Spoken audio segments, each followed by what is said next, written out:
Di Jalan Siliwangi nomor 75, Parungkuda, Kabupaten Sukabumi, di dekat perbukitan, berdiri sebuah monumen. Monumen itu dikenal sebagai Palagan Bojong Kokosan.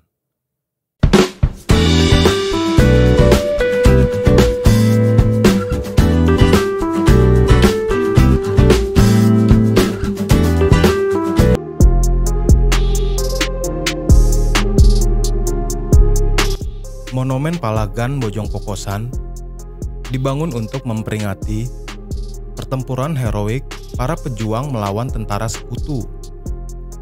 Peristiwa itu terjadi pada 9 Desember 1945. Berawal dari kabar yang diterima para pemuda dari Bogor bahwa ada gerakan pasukan sekutu ke arah Sukabumi.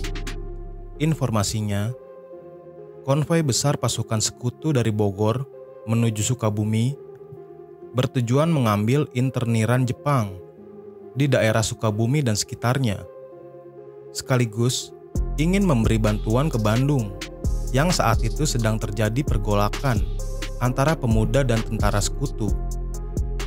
Bojong Kokosan dianggap para pejuang sebagai tempat strategis untuk menghadang musuh.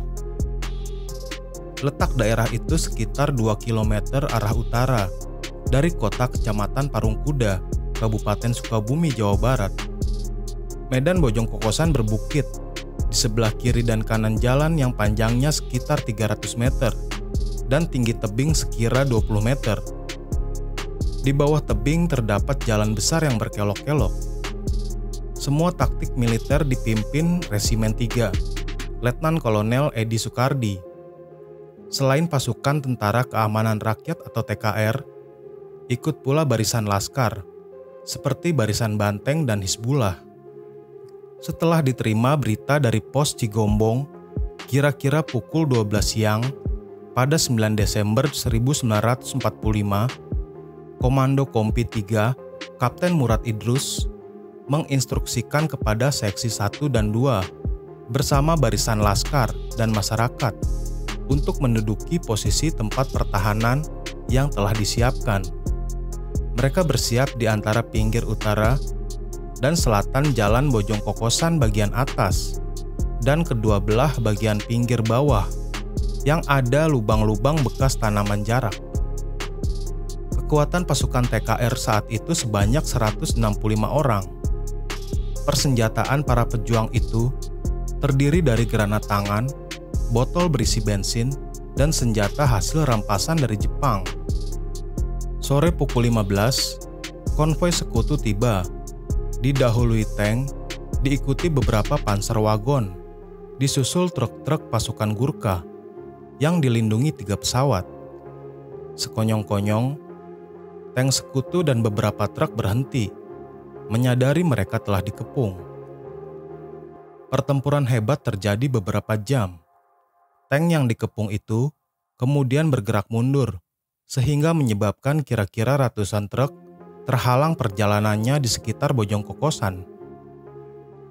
Di tengah pertempuran, seorang perwira sekutu dengan pipa di mulutnya berteriak-teriak, memberi perintah dari atas tank. Perwira itu lalu ditembak pejuang kita. Belakangan diketahui ia adalah seorang kolonel tentara Inggris. Dengan kekuatan penuh, sekutu melakukan pengepungan pasukan dari berbagai penjuru, sedangkan kita mulai kehabisan peluru. Dengan situasi terjepit, tiba-tiba turun hujan lebat, sehingga pejuang kita meloloskan diri dari kepungan. Musuh pun meminta bantuan udara. Pesawat mereka mulai melepaskan tembakan.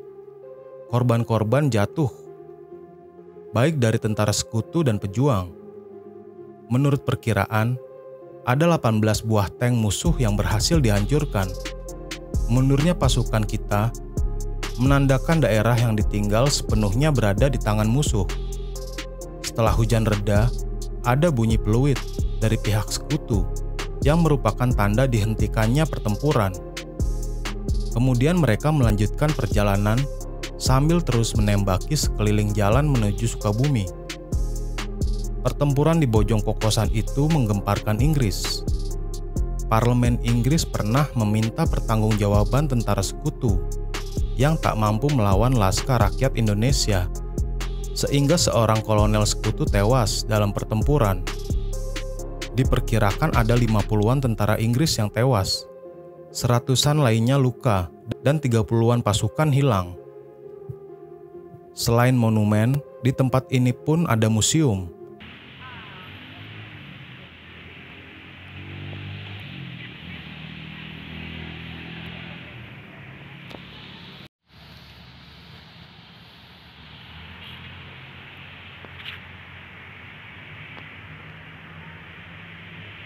Dan replika panser.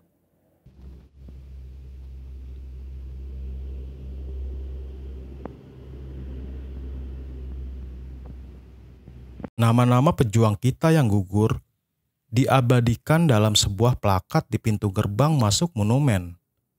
Pada 2004, tanggal peristiwa itu diperingati sebagai Hari Juang Siliwangi.